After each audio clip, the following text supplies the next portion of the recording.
This is my poem on motherhood. To all the mothers of this world, I see you. This is for you. Especially those of you doing it alone or without support or without a home. I see you. I never thought I'd be a mother, not in this lifetime anyway. Yet at the same time, I had this divine inkling that there would be a child of mine to join me earthside, grown with love from the inside of my fertile womb space. And so, behind a glowing orange doorway in the chambers of my curious creativity, my sacral pulsed uncontrollably with powerful, life-forming energy, constructing beautifully the physical form that would emerge as you, squashed and wrinkled, perfect and plush. You had so much hair, tiny little fingernails, and you smiled the same day you were born. Don't tell me it's not possible, because that's what I saw. And the moment I stared down at that stick, a night after the pub with friends, only had 2 drinks, but the next morning I was so sick. It wasn't a hangover. But I was consumed with love. Despite it being the worst possible timing, I knew that life would conspire to ensure that you and I were taken care of. I was so exquisitely naive.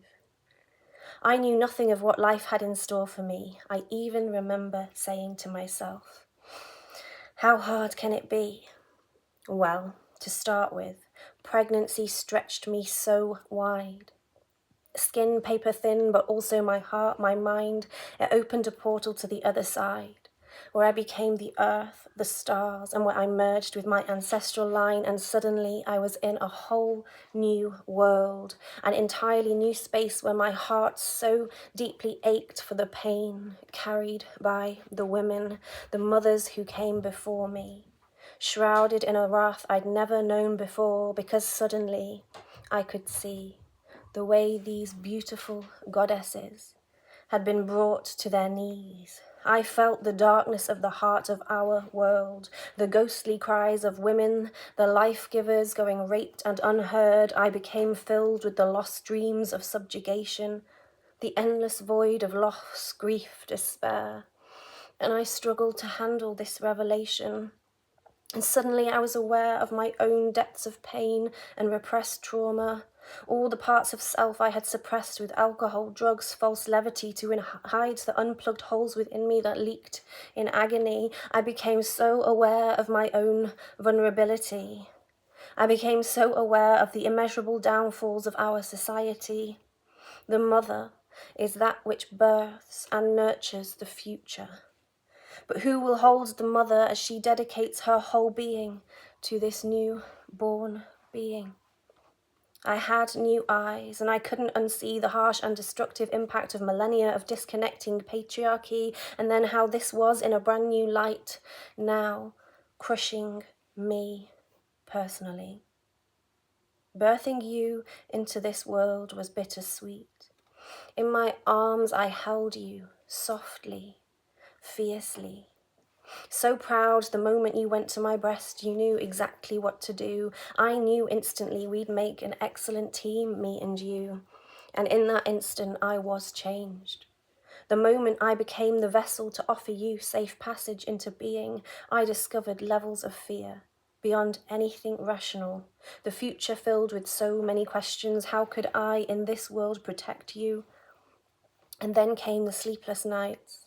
I thought I was prepared, having danced my way through the darkness for decades, yet this was a whole new level of dedication to deprivation, a nervous system now screaming for someone to take some of the load, and I felt for the first time the lack of strong female figures in my life, the aching for that which we no longer have, the village, the elders to gather round and hold me, and to hold you, my precious baby.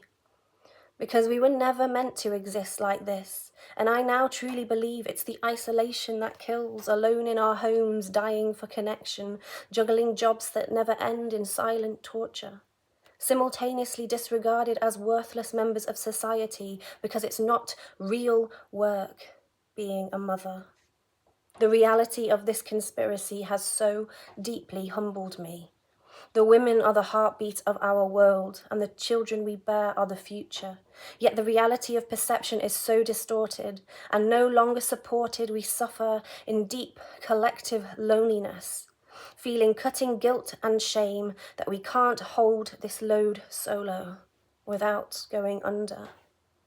At some point in our collective past, we would have made merry, joined forces, laughed from our bellies whilst performing these same jobs together in community as our children played with each other happily. We would have joined hands in honouring ritual and ceremony, knowing our power and our worth along with that of our beloved Mother Earth, joining together in the red tents to celebrate the supreme gifts of our fertile and feminine nature, that which somehow became dirty and diminishing. The gift of life somehow became taboo, ruled as unclean by those who could not do as we can do. And then I became a single mother, a solo parent, going it alone, fulfilling this most important task, heartbroken, grieving a life for you and I that left one day and decided parenting wasn't everything they hoped it would be. But we, the mothers, we can't just make an Irish exit, wake up one day and decide life wasn't meant to be this way, that there are more exciting pastures in which to play, that the grass on the other side, greener, so enticing. And I looked around, waiting for someone to step up and teach our boys what it means to become a man. I was told that I had changed, as if that was a bad and unexpected thing, as if I hadn't expanded so wide so that I could contain the wisdom gifted to me on the threshold of this lifelong journey. Of course I have changed. I have passed through the liminal waters of pregnancy to be greeted by the ocean of wonder that allowed me to birth a new soul through my body and left me with this terrifying responsibility. I had to step out of my old self. Motherhood is a story of dying over and over, as each chapter erases the me I was yesterday and writes a new version that I must embody for tomorrow. And looking down at you as you sleep, I know there is nothing more sacred. I am a keeper of this small heart beating with inspiration, fluttering with whispers of bold dreams that I must help weave into the fabric of our communal future. And being your mother is a true gift.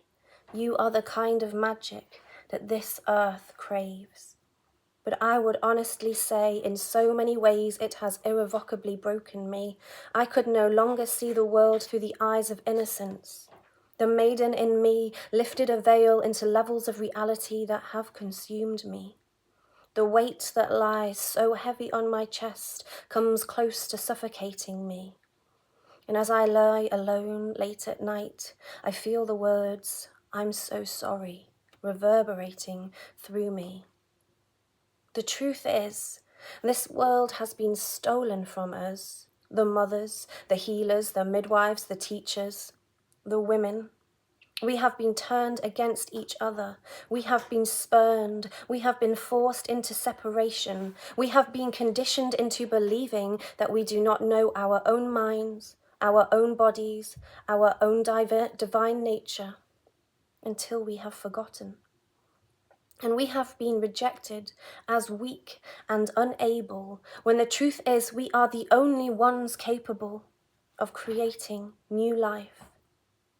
And as I look down at your beautiful face, my girl, so full of wonder and hope, I have to dare a smile, because I've already shed so many tears for the plight of women, for the journey of mothers worldwide, who perform miracles daily while still being told we are nothing.